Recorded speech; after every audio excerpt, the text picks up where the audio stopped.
Next up in our program power rankings modeled, ranking teams from least likely to most likely to be able to compete for a national title in 2025, we head down to Gainesville for the Florida Gators, who are coming in at number 45 in the country, number 43 out of the 67 power conference teams, with a score of 66.90.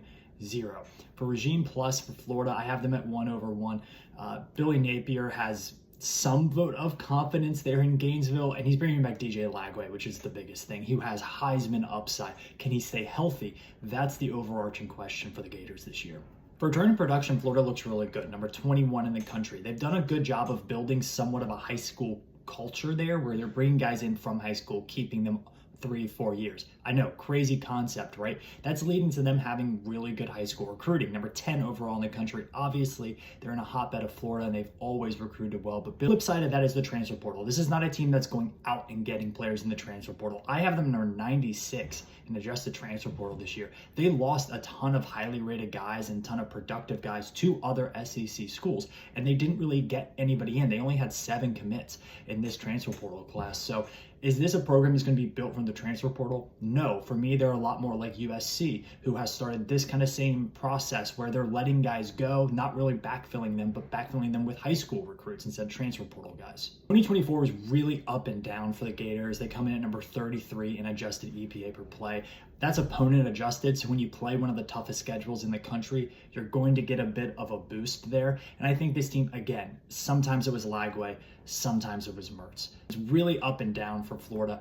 My perspective is that they probably increase this if they can keep Lagway healthy. They can get to about the mid-20s. I find it difficult for them to get any bit higher because of the level of defense that they're going to be playing, and the SEC is just riddled with really good quarterback play this year. The market for Florida has them all the way up at number 13, which is really interesting, and let's break it down a little bit. Because they have the toughest schedule in the country, number 136 out of 136, they could maybe be a team that gets into the college football playoff with a 9-3 record. Now, what's the likelihood of that 9-3 record? I don't think it's super high.